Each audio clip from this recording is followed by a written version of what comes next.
Hey, what's going on, YouTube? This is Valsa, and today we're launching a brand new series, Rate My Doompet. You know, some of us have spent a lot of time, a lot of money, a lot of regeneration potions, working to make some of the strongest pets in the game. And we'll be rating those pets to see whose pet is the strongest. So how are we going to rate them? Well, we have three categories. First, slots and skills. This is the most straightforward one. How many slots does it have? Obviously 8 is the max. And what are its skills? Do we have the correct ones given the role the pet is playing and the attributes it has? And how developed are the skills? Obviously for your Doom pets, we're generally going to expect most skills to be 3 stars. Second, attributes. You know those regeneration potions you wasted? Maybe even use some pet fruits. Well, this is where they went and where RNG really bleeds you. We're looking at your pet's relevant attributes here, paying close attention to key breakpoints. No one cares what your Shadow Phaedric's strength score is, but 300 Spirit is a ton better than 299. Third, impact on the battlefield. What kind of influence does this pet have? You could have literally the best possible friendship bear, and no one's gonna care. On the other hand, if you have a devastating rally pet, it can literally swing the course of a war. So those are the three categories. We'll score each pet we rate and determine who has the strongest Doom pet in Call of Dragons. Okay, let's take a look at our first submission. Dark Mage from the MFS Made from Scratch Alliance, server 197, sent me his Sapphire to take a look at. The Punisher. I love it. I was a big Marvel Comics fan when I was a kid. Let's take a look. Alright, right off the bat, you're going to notice something stand out. The 0-star Heart Wall in the 8th slot. This is a placeholder skill. Advanced Pain Bloom will go there. Dark Mage is just waiting on the Amber to purchase it. So the Sapphire is still a little bit of a work in progress. With that in mind, let's go through our criteria. Our first criteria, slots and skills. Well, we got 8 slots, that's perfect. Are these the right 8 skills? Obviously changing out Advanced Pain Bloom for Heart Wall. Alright, for the Sapphire, obviously you have the Talent skill. Then for your Doom Pet Sapphire, I think the Amber skill is a must. You need follow-up for the second damage source, but follow-up, remember, it's only got a base 40% cast chance, so I think you do need advanced follow-up to give it more chance to cast. Right, with his high luck score, advanced follow-up improves his cast rate from 40% to 99.99%. Pretty good, that's a must include. Alright, that's 4 skills. Magic Fortune, that's the only generic pet damage crit skill there is. I think it's basically an automatic include as well. It's giving him basically a 50% chance to crit. Very nice, that's 5. We then come to our first real dilemma. Elemental Harmony, which he has, versus Intense Pain Bloom. That's the pet shop skill for the Sapphire. Now we've already got 2 intelligence slots, so we can only pick one of these. Elemental Harmony gives a generic boost to crit damage. Intense Pain Bloom improves the damage that Pain Bloom does whenever you trigger one of the debuffs that the G1 mages do. Scorch from Lilia, Hoarfrost from Valen or Waldir, or Ensnare from Alduin. Now if you run the calculators, Intense Pain Bloom does have a slightly higher ceiling, but here's the deal. First, Intense Pain Bloom requires a bit of a ramp up, whereas Elemental Harmony is at full strength 100% of the time. Second, they both affect the follow-up cast, but it's tough for Intense Pain Bloom to get its triggers in the brief time between the initial cast and the follow-up, so it usually underperforms there, whereas Elemental Harmony is at full strength for both of them. And third, Intense Pain Bloom handcuffs you to running the Sapphire with those G1 mages. But a Sapphire is super viable with other marches, and Dark Mage himself runs it with Lily and Thea, not Lily Valen. So I think Elemental Harmony is the correct pick here. Alright, then we come to our last 2 slots. On here he's got the 2-star Resonance. You can figure he'll 3-star that eventually. And then he's got 3-star Intense Follow-Up. Resonance is just the generic pet magic damage boost.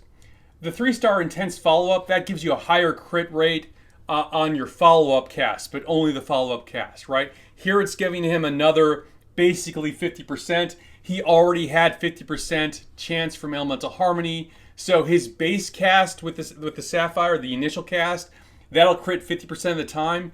With the Intense follow-up here, his follow-up crit chance is going to crit literally 100% of the time. That's nice, that's strong. Are these the right choices? Well, the only other skill that you'd really consider here is Magic Spirits, which is basically the counterpart to Elemental Harmony, giving you more crit damage. For me, the real question comes down to, would you rather have a higher crit damage on both the initial cast and the follow-up cast, but only a 50% chance to crit on both? Or would you rather have lower crit damage, but literally a guaranteed crit on the follow-up cast?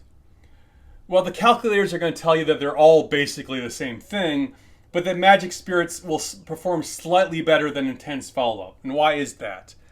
Because even at 3 stars with his absurd intelligence, the follow-up cast is going to do slightly less damage than the initial cast. It's something like 82%-ish on this pet. That's really good, but it still tilts the math slightly in favor of Magic Spirits.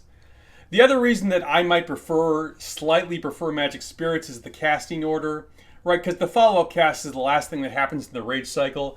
First you got the primary do their cast, then you have the deputy, then the pet casts its primary skill, then it casts its follow-up skill, right? Some of the time in that sequence, the combat's going to end both in between the pet's initial cast and its follow-up cast. It's like the time value of damage. Everything else being equal, you'd rather front-load the damage. Is that being nitpicky? Yeah, it's 100% being nitpicky. Intense follow-up is a completely defensible pick. It's removing one element of RNG from you, and there's value in that.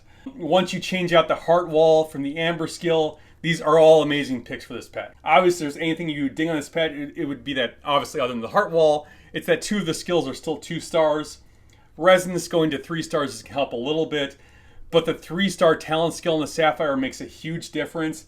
It's something like an 80% boost to the damage factor to go from 2 stars to 3 stars.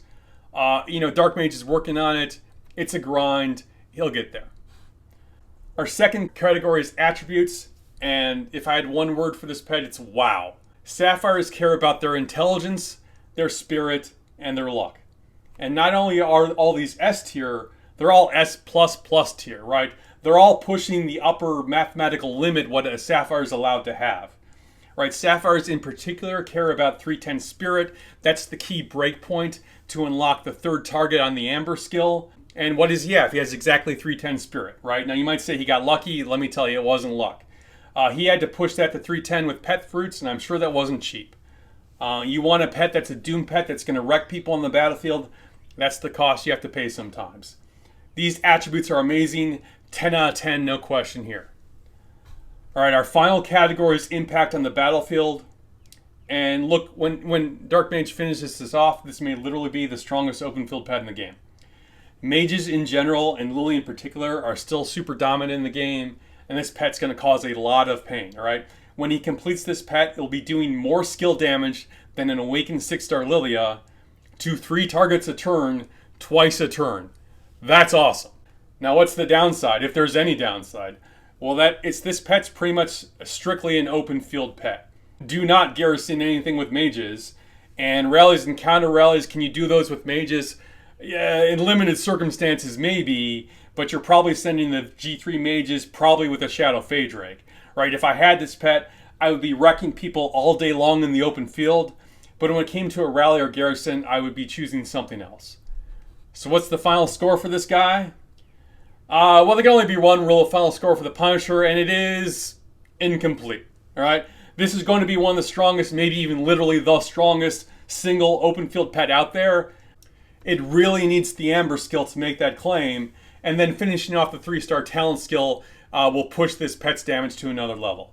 I know Dark Mage is going to get there. I know he's already doing work with the Punisher, and I can't wait to read his reports when this guy is fully formed. Hey, that's it, and thank you to everyone for stopping by. If you enjoyed this content or found it helpful, please hit that like and subscribe button. If you think your pet is Doompet worthy, send it on in. We'll be rating and ranking them right here on the channel. Look for more details in the description below, and until next time, you stay classy, Belleron.